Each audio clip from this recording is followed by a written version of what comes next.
Hi, Kristina. Hey. How are you? I'm good. All right. Yes. You ready to go? I am ready to go. Let's do it. Perfect.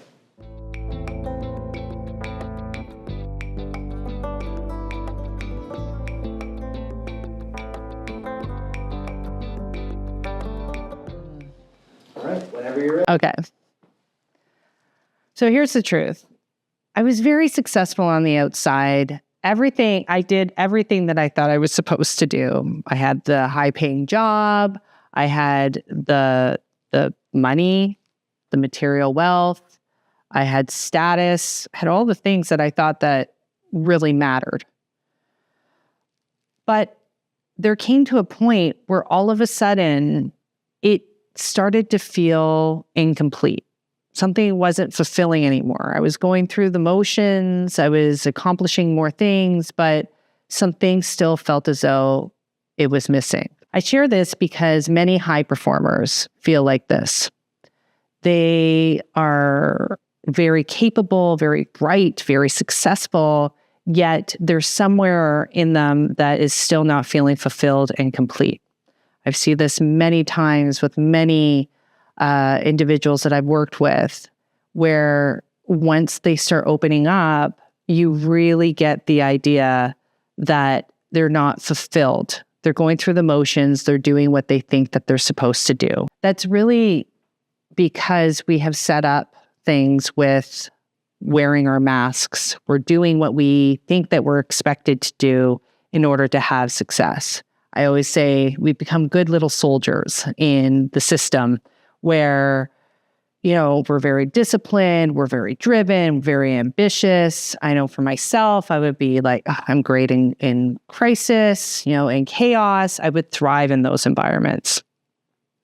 But what I learned was those traits of being adaptable, resilient, being able to persevere, those are not learned traits through a workshop.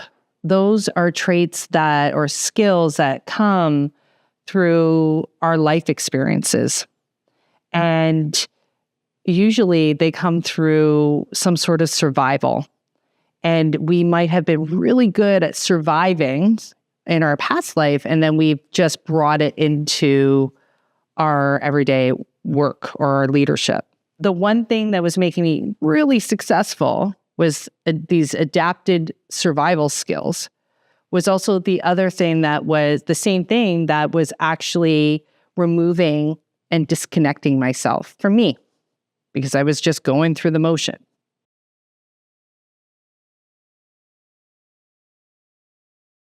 So let's get into the origin story. Like, what is my backstory? I'll tell you, it took me a long time to get here, but I came from a broken home. There was my brother and myself, and we were in a very traumatic environment. My mother was a diagnosed schizophrenic, and we struggled. We struggled quite a bit. But at that time, I was so young, I didn't realize what that struggle looked like. It actually seemed normal to have environments that seemed not safe or a little bit chaotic. Sometimes we didn't know where our next meal was coming from. And these skills started to really develop within me. It was about protection. It was about saving, keeping my brother safe.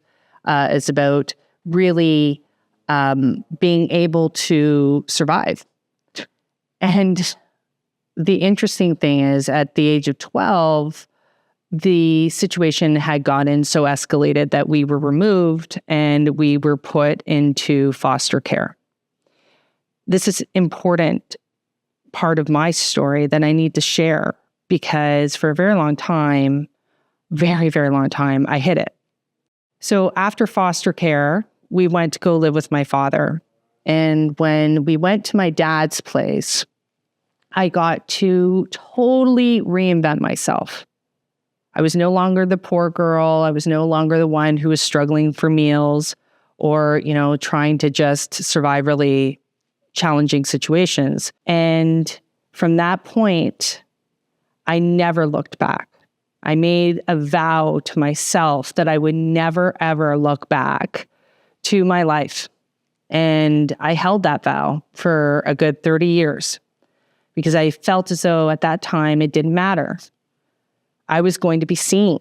I was going to be validated.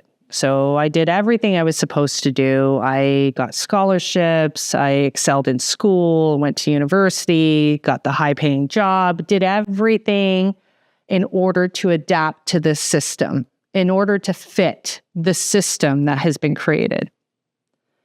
But in order to do that, I had to walk away from a huge part of myself.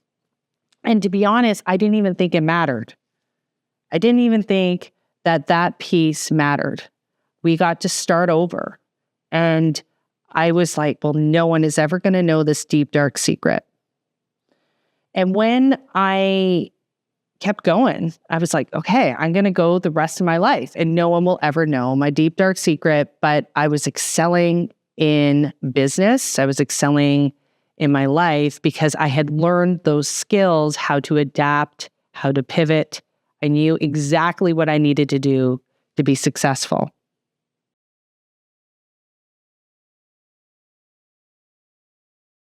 And what happened was years later, I ended up doing another accomplishment. I was trying to do the Authentic You training program. And well, it wasn't the Authentic You at that time. It was a training program on authentic leadership. And what happened was the parts of me that I had been hiding away started to break through.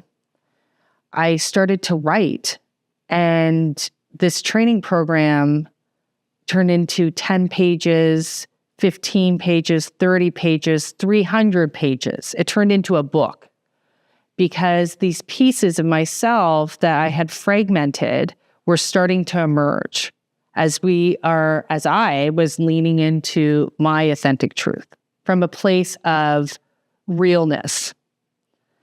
And the one part that I had really come to realize that I had built armor around me, lots of armor from the time I went to my dad's all the way into business. And that armor it had become my identity. It was who I thought I had to be valued, to be seen. And when I started writing the book, I really came to realize that this armor was hurting me.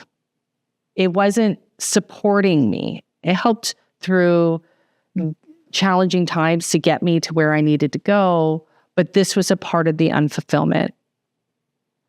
Our armor is not meant to be locked onto us. It's meant to be like a t-shirt. Like we put a t-shirt in the closet, we pull it out, we change our t-shirts. It's not who we are. But when we're locked into this place of armor, we are not allowing ourselves to integrate. So it's not about being more of the same. It's not about being tougher or pushing through or trying to acknowledge certain things from an external standpoint. It's an internal game. So what happened when I started writing is that I finally acknowledged that I never, ever acknowledged that little girl, that little 12-year-old that got us to safety. I just dismissed her. She didn't matter because I needed to be seen. I needed to be validated by external people, a system that just burns and turns. And when I started to acknowledge her, that little, and we all have our littles inside of us, when I started to take the armor down and I started to integrate and reconnect with that little girl in me and acknowledge what she has completed or these amazing things that she's done, my intuition came back. My intuition, creativity, innovation, and I started to work differently. I started to feel fulfilled, love, joy. And it's not only in our leadership, It's how we choose to love, lead, and live in our life. So it's not separated.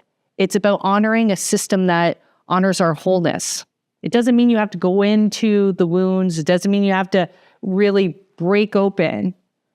But it does mean that you have to have compassion for yourself, and you have to acknowledge those parts of yourself in order to integrate so you can live the life that you desire.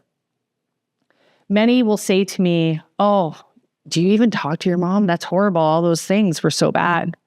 I'll tell you, yeah, I do. I talk to her. I actually speak to her on a regular basis.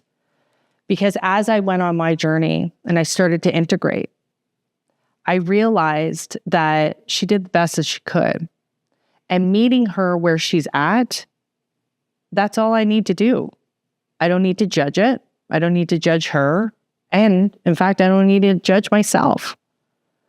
But when we start to honor all our pieces and really see who we are, it is the most beautiful experience that you can have. Because you won't be fatigued, you won't be tired. And it's not that the system is bad. It's just, it's outdated. It only honors parts of ourselves. More of the burnout, more we just keep grinding. But the reality is, if we learn how to honor our wholeness, we can learn how to self-regulate. We can learn how to be much more balanced and bring in gifts the way that we need to bring them in. So I really want to leave that with you today, is that I want you to understand that this old way of leading is not going to really help us as things are getting faster. We have AI coming into place. There's these expectations that we have to do all these different things all the time, all these roles that we have to play. And if we are not connected with ourselves and able to ground, then I don't know if we will be able to keep up with the flow of what's coming at us. So this is really an opportunity for you to just self-reflect, have self-awareness, and really decide how you want to lead, love, and live. Thanks.